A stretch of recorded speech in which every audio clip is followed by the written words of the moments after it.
Good afternoon, everyone. Welcome to the XFL Show. I am Old Man Troy, joined by the marvelous youngster Kevin Cunningham, a.k.a. Kid Cunny on Twitter. How are you doing down there? You been clowning around or anything today, youngster? No, I haven't, Troy. I don't know why you would say that. Just kidding. I do know why you said that. On my way, well, first of all, I got my marriage license today with my fiance. And on the way back, we were on the highway, and we looked in our rearview mirror and saw this clown on a motorcycle, his, I guess, visor of his motorcycle helmet. So I guess props to him, first of all, wearing a motorcycle helmet. But not necessarily props to him because the motorcycle helmet was basically a decorated, scarier, murderer type of clown guy, person, thing. So that was very interesting to see in your rearview mirror going, 75 miles an hour and seeing this murderer clown behind you. It was it was certainly an entertaining. Was he dressed in like a full clown outfit too? No, he looked like your typical biker, but I wouldn't say he had normal biker clothing on. I more focused on his head. So, to be honest, it was very weird. And before we even knew it, I mean, we were, constantly looking, and I told you I have a clip of it because my fiance took a little 10-second video of it, which I'll post on Twitter. You can check it out at Kid Cunny on Twitter. Check out our show handle as well for all the shows that Troy and I do at Youngster Old Man. That's all one word. But so the next time we looked, which was a few seconds later, he was gone. I mean, there was an exit somewhere, but he had to pass over like 3 lanes.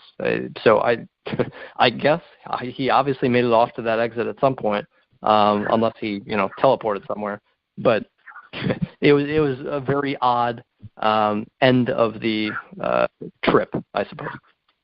Well, that certainly made your day, didn't it? And then you get to talk sports with me. There you go. What more can you ask for? Be chased by a clown and talk sports. Well, we have a good show today, the XFL Show. We are actually going to answer the question that the official XFL Twitter handle put out. What would you do if you were commissioner to speed the game up? We got some good answers. We got some good thoughts. We figured what a great topic for our show. We touched on this, though, Kevin, I think in our second episode, just a little bit. We only keep the XFL Show about 20 minutes long, so we go bam, bam, bam, right through it. I'm going to turn it over to you.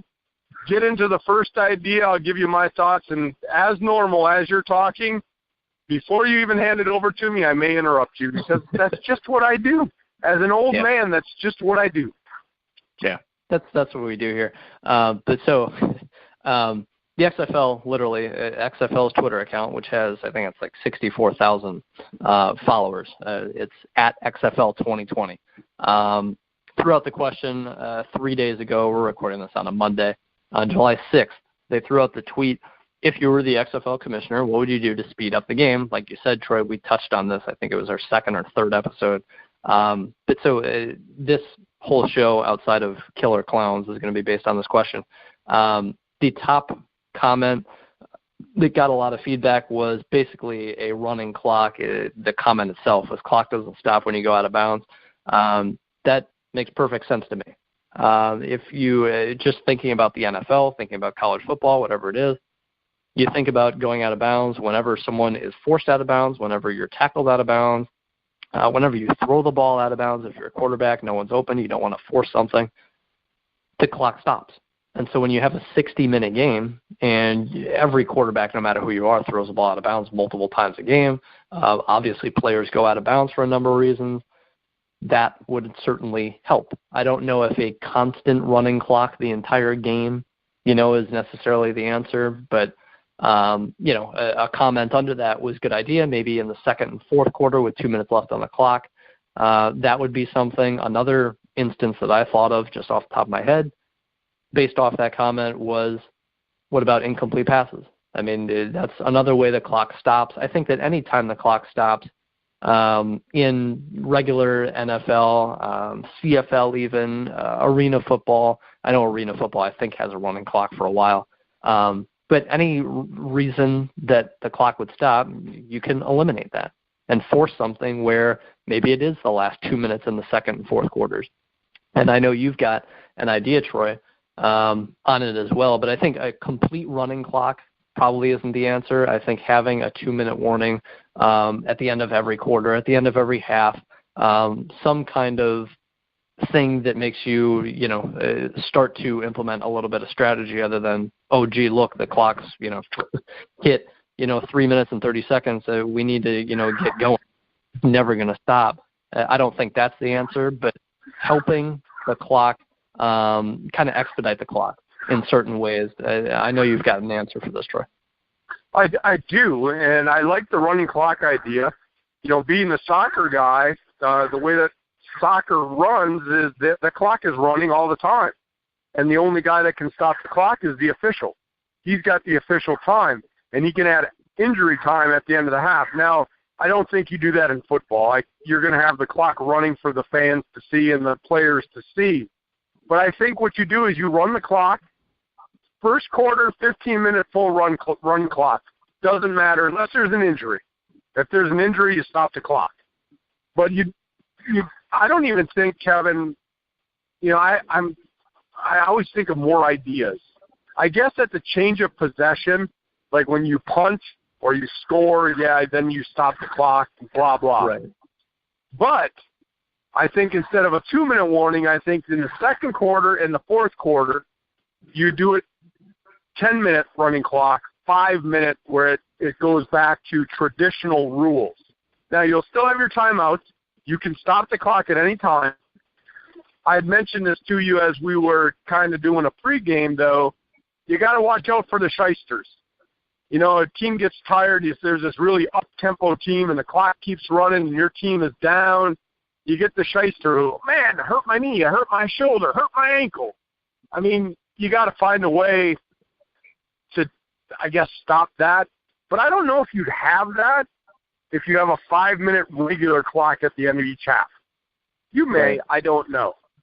But the thing I like about this, Kevin, is that I think it'll not only speed the game up time-wise, I think it'll give you a lot more excitement as a fan because you're going to have a lot more up-tempo offense. And Yeah. I had mentioned this idea. We call a play. You and I are in the huddle, and I'll let you be the quarterback. I'm the receiver. I drop the ball. Incomplete pass. Well, in the NFL, they just kind of plod back to the huddle like, oh, we got 40 seconds till the next play, blah, blah, blah. I'll just take my time. With a running clock, if you're down, you're actually, I don't want to say you're going to sprint back to the line, but you're going to make an effort to get back to the line of scrimmage rather quickly.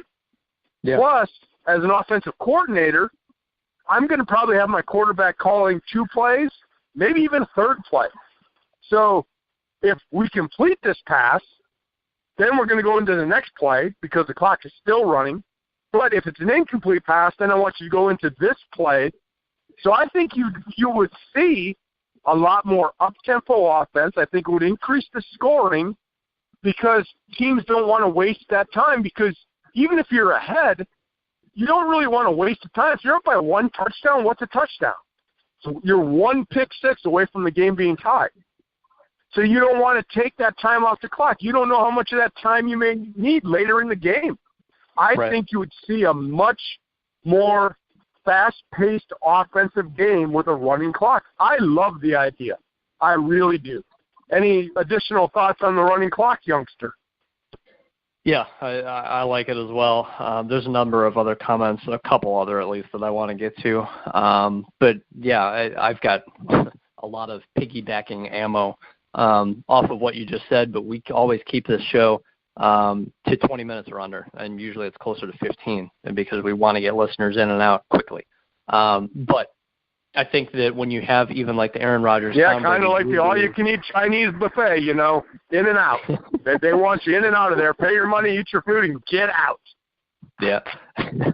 But when you've got those guys like Aaron Rodgers, Drew Brees, your Tom Brady's, Big Ben's, who obviously know what they're doing, and an incomplete pass happens, it's like you can absolutely walk to the line, and by the time the official gets the ball back and puts it down and says, all right, run the clock, you know, you can easily walk back by that point, and maybe even this isn't one of the things that I've seen, but lowering the play clock, from not necessarily 40 seconds, but make it 30, or even 35. College basketball did that, where they lowered it from 40 to 30 in the men's game a few years ago.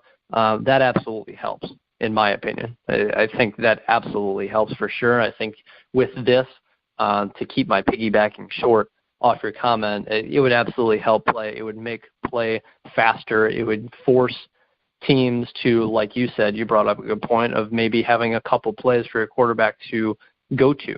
And I think that would probably help in terms of getting better quarterbacks in the league also. I think that if you have a traditional league where it's obvious that the XFL is second, so to say, to the NFL, just in terms of, viewership. I mean, we'll just leave it at viewership. Obviously, the NFL is going to outnumber the XFL even in 2020.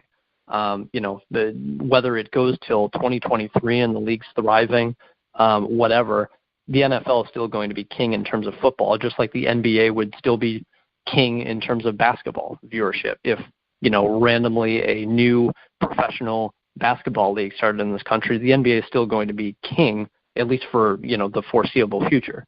The XFL can't expect to outperform the NFL year one, obviously. But so I think that if you are forced to have good quarterback play, if you are forced to know multiple plays going up to the line of scrimmage because play is faster, you have to think on your feet more, then maybe you do have better quarterbacks go there, as opposed to sitting on the depth chart in third or sitting on a practice team with the Jaguars.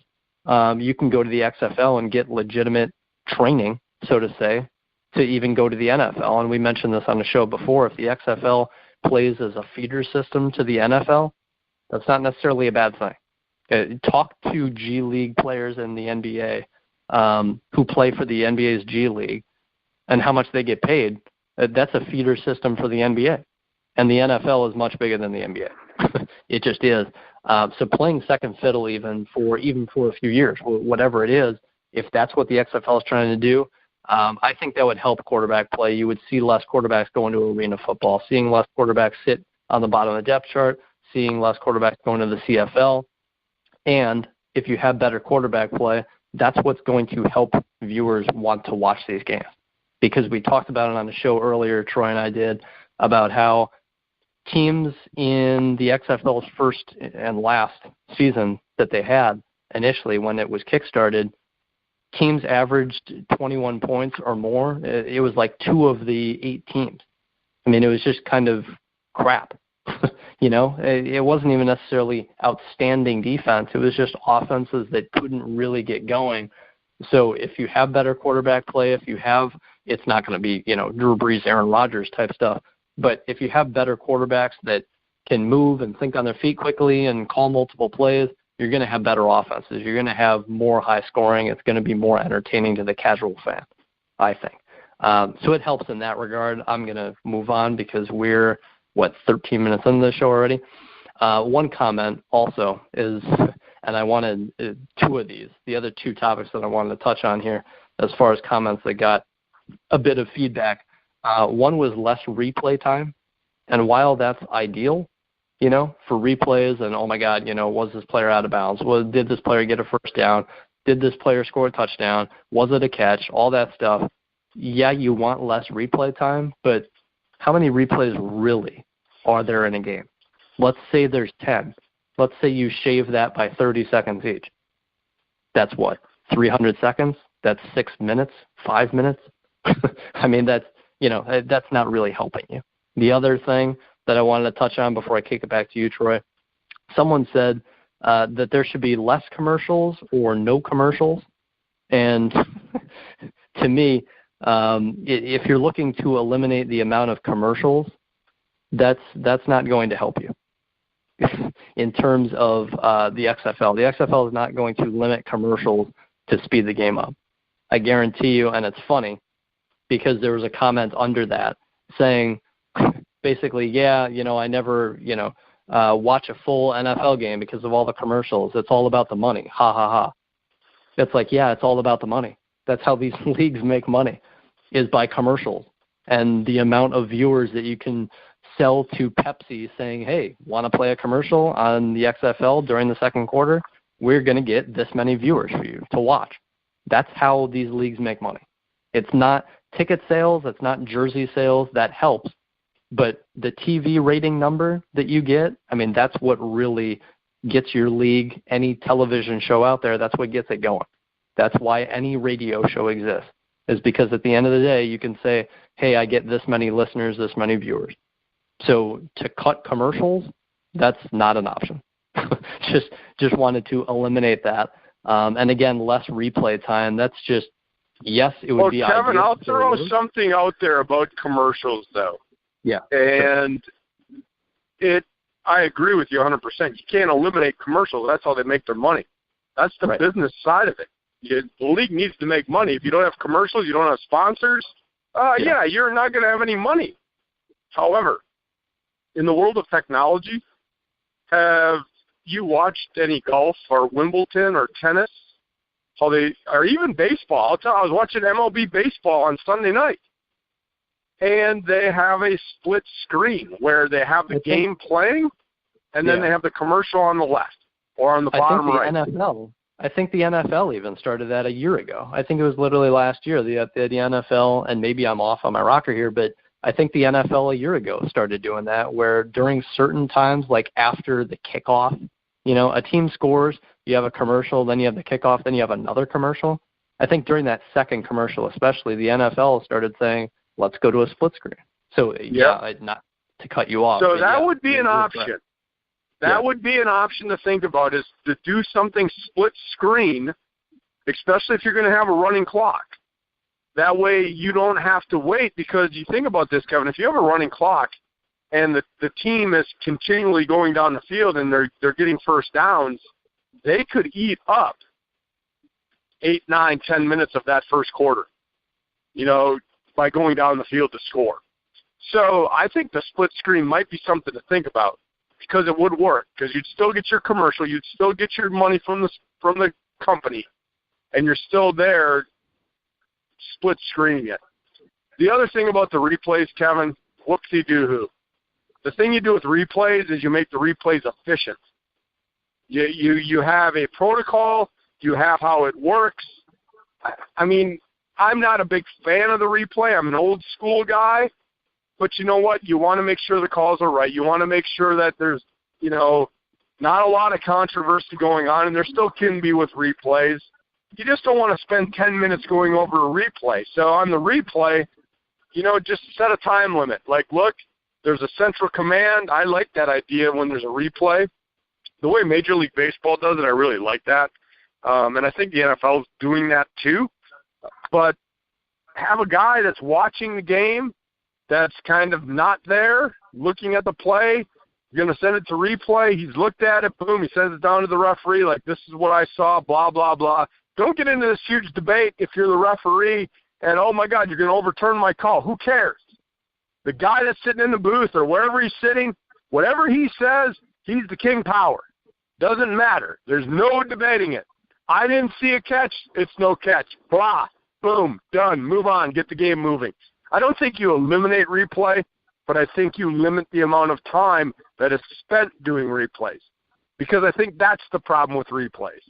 And you just got to figure out what do you want to have replayed and what do you not. That's all I got. Yeah, we've got like one more minute till we hit the 20-minute mark. I'm with you, though. Eliminating replays, I'm a fan of the replay, honestly. I know you're not, Troy, but to me there's just some blatant no calls where it's like, or blatant missed calls, where, a second referee will come in and be like, no, that's, or a coach, throws his challenge flag.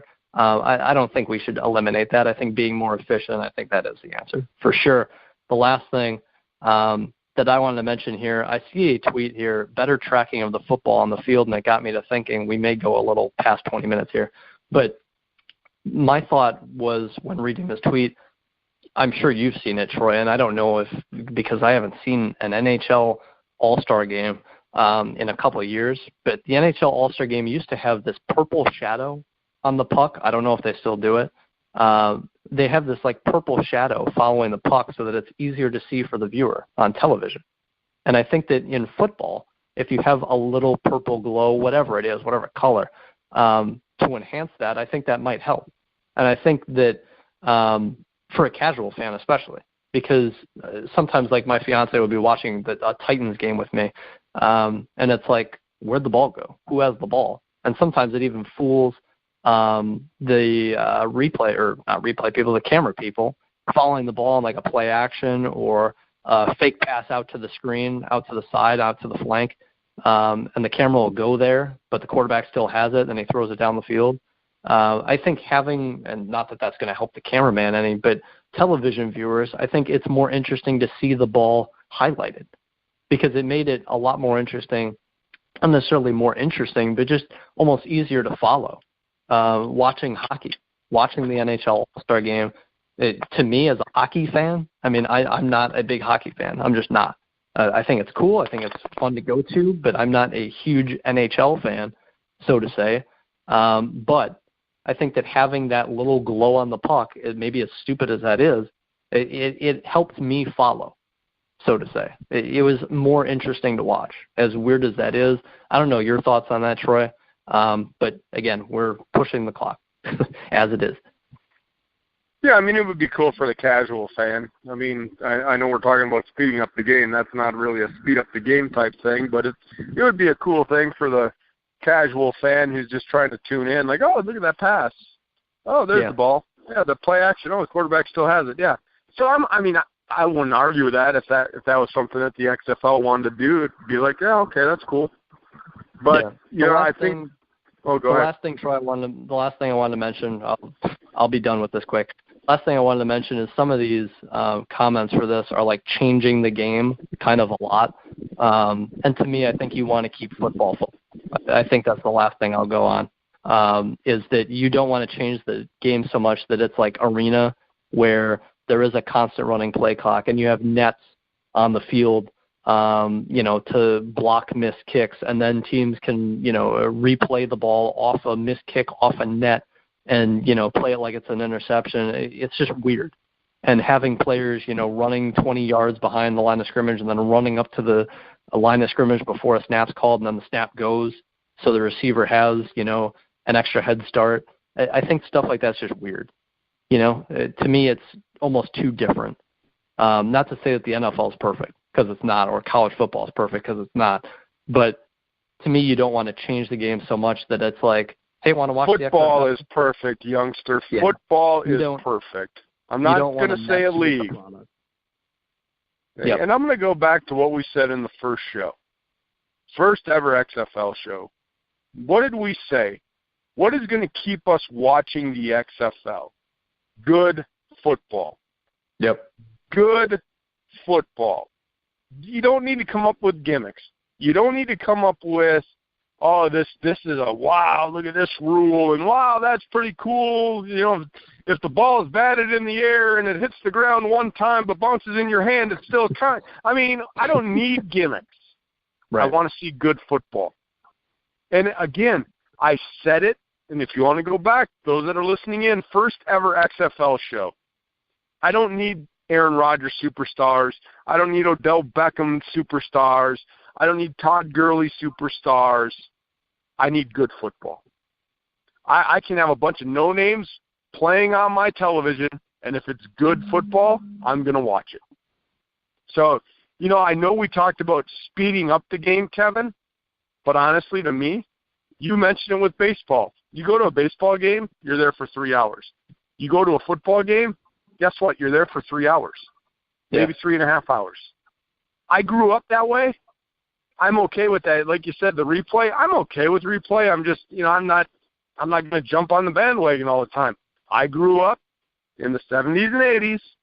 They didn't have football. They didn't have replay. And they had it where you could slobber knock the quarterback right to the ground and not even get called for it.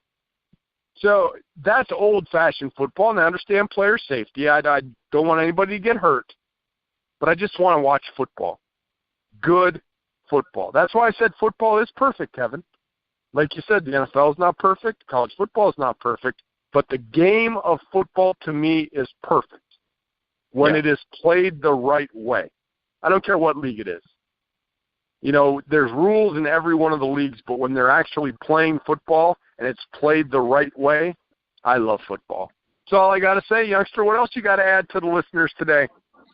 That's it. I'm done. The NFL is king in this country for a reason, because it's football. Like you said, I'm a basketball guy at heart. That's what I played growing up. That's where I have the most interest. But football is king in this country, and it's not even close.